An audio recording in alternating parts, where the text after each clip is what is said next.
We ask the question, what is needed in the world?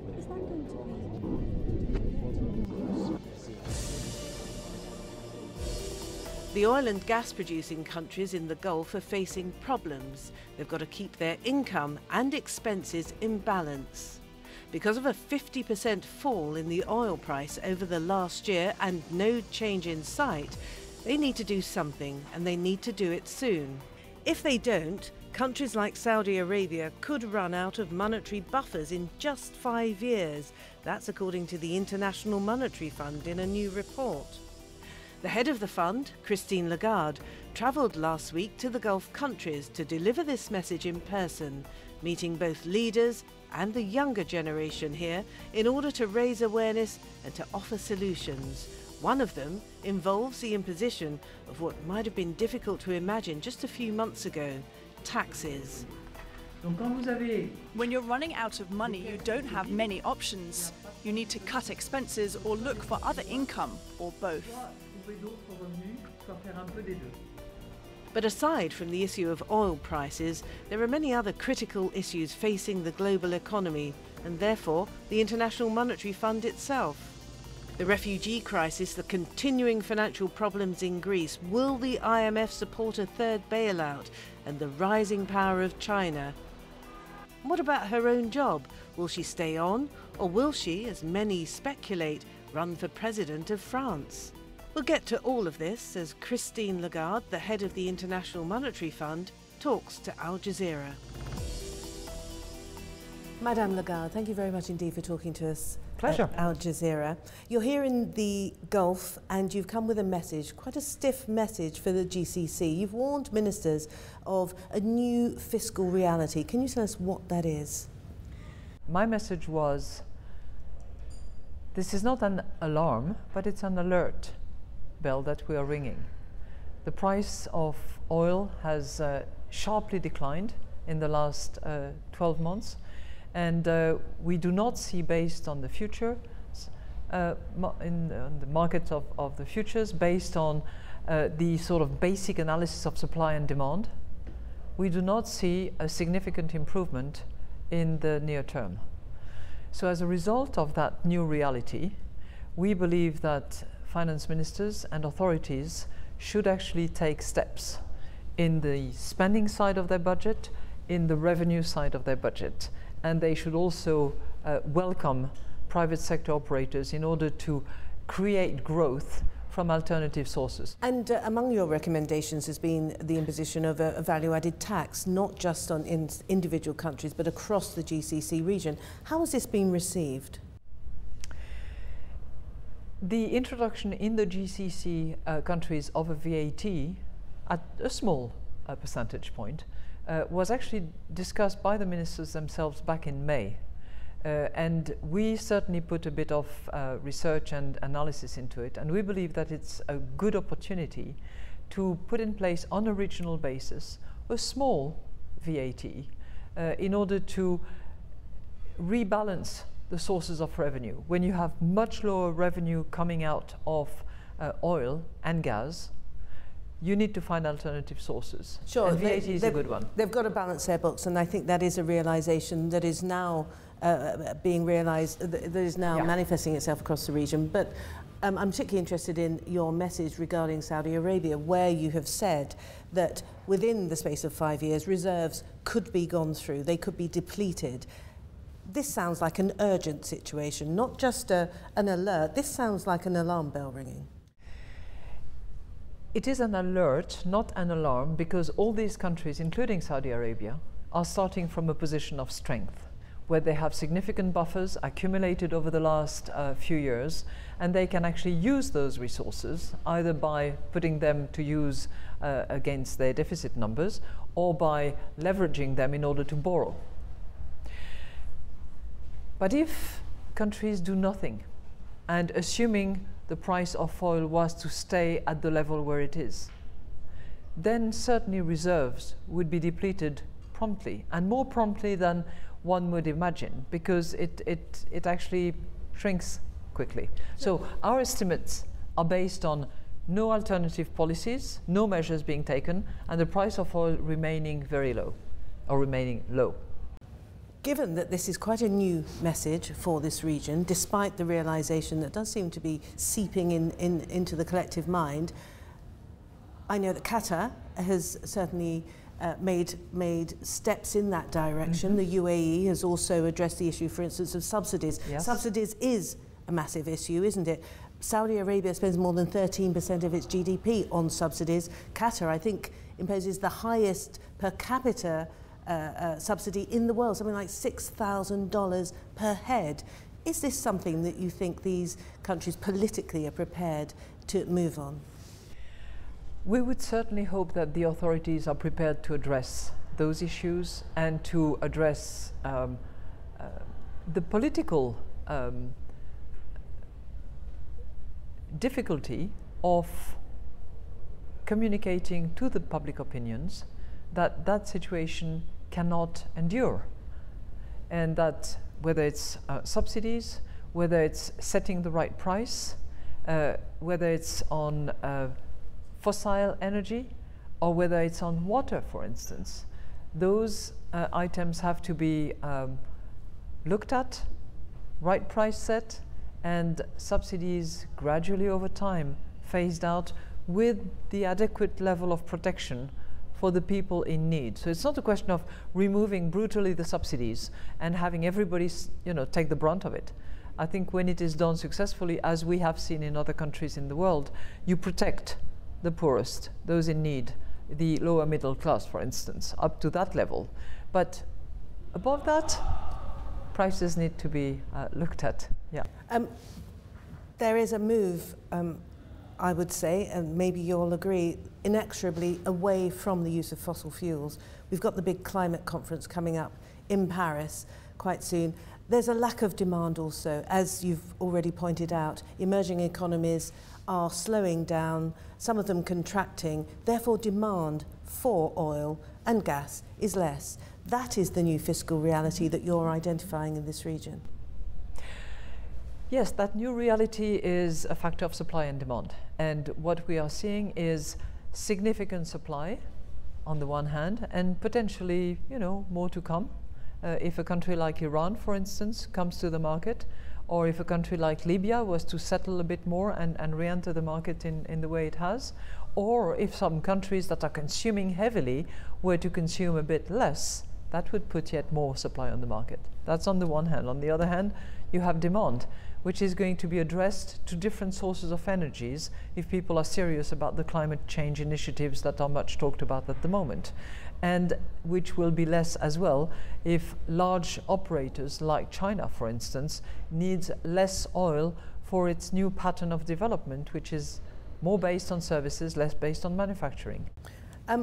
And finally, on this region, the issue of female participation in the workforce. I know that this is of particular interest to you.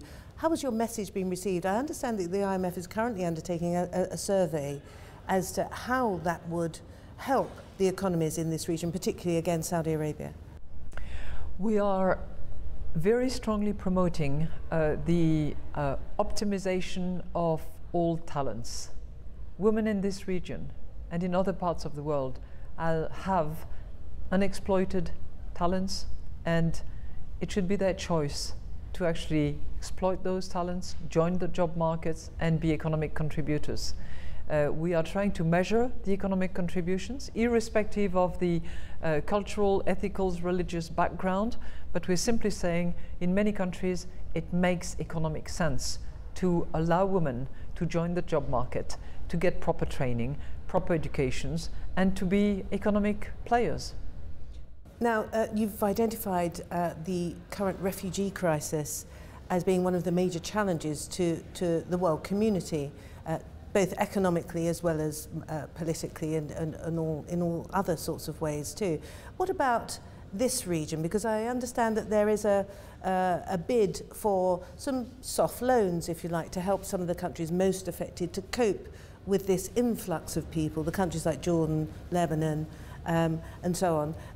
Is this the way forward? Is this the best way, do you think, of helping, the IMF helping manage this side of the crisis, obviously not dealing with the European side of it? The magnitude of the problem which I saw firsthand when I visited the Zaatari camp in Jordan, requires that all options be used. Option one is to try to address the problem at the source and to help people not to become refugees, but to remain settled at home in their own country. That's one, and everything should be done to explore that. Second, every support should be given to those countries that are already hosting a lot of refugees. That is the case for Jordan, for Lebanon, for Turkey, and for a few others. And third, there should also be a willingness by some countries to actually help in the process, either financially or by taking refugees when that can be the case. What does the IMF do? Well, as I said, we are helping Jordan, which is under program with the IMF. We're lending to Jordan, we are helping that country, and we've taken into account the fact that there is a fiscal demand caused by the refugees situation. We're helping a country like Tunisia as well, which is also turning its economy around and suffering a lot from the geopolitical situation, as we saw over the summer. Whenever the situation is settled geopolitically, and I hope it is, inshallah, not too far from now, in Syria, the IMF will be here again to help and to provide financing and to help restore the economy. Now, your counterpart at the World Bank, Jim Yong Kim, has suggested that this refugee crisis presents a real opportunity for many of the European economies. And in fact, I think the European Commission has recently come out as well and pointed to growth, immediate growth, as a consequence of this vast influx of refugees. Is that how you see it at the IMF? There's a timing issue here. When you have a massive influx of refugees, you have a short-term burden on your fiscal situation, let's face it, because you need to provide for them, you need to give them hospitality, you need to offer schooling, you need to offer training, and that is a burden on the fiscal situation of those countries that are prepared to welcome them. But in the medium term and in the longer term, it can be a very significant benefit for the economy because it increases demand, because it provides manpower, labor forces, sometimes terrific skills, and certainly people who are prepared to be trained to adjust to the job market. So, net over the course of time, it's bound to be beneficial to those countries, particularly those that have an aging population and where the workforce is gradually reducing, as is the case for some of the European countries. But let's be honest as well, in the short term, it has an impact on the fiscal situation of those countries, not to mention the political, overall impact. When Christine Lagarde came to the Gulf this past week, she didn't just convene with the leaders, she also held meetings with members of the younger generation. For example, she took time out for a town hall meeting at Georgetown University in Doha. The students here had some rather pointed questions about the record of the International Monetary Fund. So IMF was blamed for several mistakes while it dealt with crises in Asia, such as Thailand, Indonesia, and Korea. And what do you personally consider the most important mistake that it made? Look, we all make mistakes, okay? And the IMF is no exception. We're trying to make as few mistakes as we can, but we do make mistakes. And when we do mistakes along the road, we will continue and certainly, on my watch, we will continue to say so, because I think it's best to acknowledge, take the blame if that is the case, but do better next time around. Another topic that came up in Lagarde's meeting with students here was the crisis in Greece and whether the fund had caved in to political pressure from the Eurozone. Some contend that the IMF committed a clear tactical failure or error in Greece when choosing to take the unprecedented route of operating as part of a troika with the European Commission and the European Central Bank. Do you believe that the IMF may have capitulated to political pressure at the people's expense? Mm-hmm. Thank you. That's a very biased question. In a way, it's fairly... I'm in a fairly comfortable position to answer your question. Are you taping me when I answer? Okay. No, I'll tell you why. I think that the decision that was made was certainly the right decision at the time. Why do I say that? Because it is contrary to the normal determination that we would have made in other circumstances. It is not because the IMF conceded to political authorities, but it is because Greece being part of a monetary union, that monetary union not being a fiscal union, not being a banking union, not having a firewall, not having what they have today, which is the European Stability Mechanism, which is endowed with 500 billion euros when they want to draw those amounts, did present the risk of potential systemicity of the crisis to the entire euro area, which is one of the largest economic regions in the entire economy. Will the IMF agree to be part of this third bailout that is currently under consideration by the Eurozone partners? You know, we have said earlier in the year that the IMF would consider entering into a third program with Greece, provided that that program walked on two legs. Leg number one was a number of reforms that need to be adopted and implemented by the Greek authorities that will improve the economy. And I'm talking here about a significant pension reform. I'm talking about bank recapitalization. I'm talking about improvement of the governance. I'm talking about various laws that will restructure the Greek economy to help Greece regain its sovereignty over its economic destiny. The second leg is a debt operation that will reduce the debt burden and will make the Greek debt sustainable for that country. The Germans are very anti that, we need to see both, aren't they? The Germans are very anti a haircut. Where are we now? Where are you in your deliberations? There is progress underway, not sufficient, as I understand, for the European authorities to release that tranche of funding that is expected shortly. I know that there is progress done by the Greek authorities. We will look at the reality as it is, not as we would like it or as some would like to see it, in order to determine whether the two legs are there. Christine Lagarde is often referred to as one of the most powerful women in the world, and she's frequently seen as a strong candidate were she to run for President of France. The presidential election there is coming up in April 2017, which means she'd need to make up her mind next year, which is also when her first term at the IMF runs out. Next year is quite a big year for you personally. It's when your first term expires in July, and also there's the small matter of the primaries in the French presidential election starting in November. What are you going to do? So many people are suggesting that you, being the most popular female politician in France, should be putting your hat in the ring for the French presidency. Well, my hat is solidly anchored on my head for the moment, and I'm not putting it in any ring at all. And I'm, you know, I think way too attached to the institution of the International Monetary Fund to actually take my mind off that institution and so you're going for a second term and its horizon. You know what?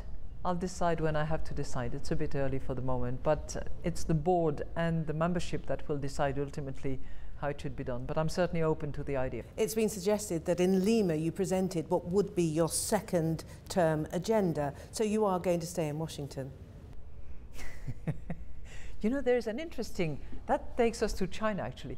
There's an interesting article in the bylaws of the IMF that says that the head office of the IMF should be in the country that is the largest economy. So it is in Washington, which yes. Brings us to the question then of reform of the IMF. There have been 5 of the last 11 heads, managing directors of the IMF have been French. Perhaps you have a moral imperative not to stand again and give it to a Chinese, a Mexican. my moral imperative is to serve the institution, to serve the membership, and to make sure that the reform of the IMF, which was agreed in 2010, is actually ratified, completed, and that's where my immediate priority is. But you must have made up your mind by now. Sorry to press you, but you must have made your mind You're up by now. trying hard, but I'm resisting hard, so no, I have no additional answer. What about reform of the IMF? Because, of course, it is seen very much as a rich man's club and woman's club, which has, as the Greek fiasco has shown to many, that it's more interested in bailing out the excesses, the profligacy of the rich world, rather than sorting out the problems of those most in need. You know, we have many more programs around the world than we have in what you call the rich man's club. And we have to serve the entire membership. And we have served the entire membership over the course of the last 70 years from all corners of the world, you know, going from Europe right after the war to Asia, to Latin America, to Africa, to the Central and Eastern European countries when they emerged.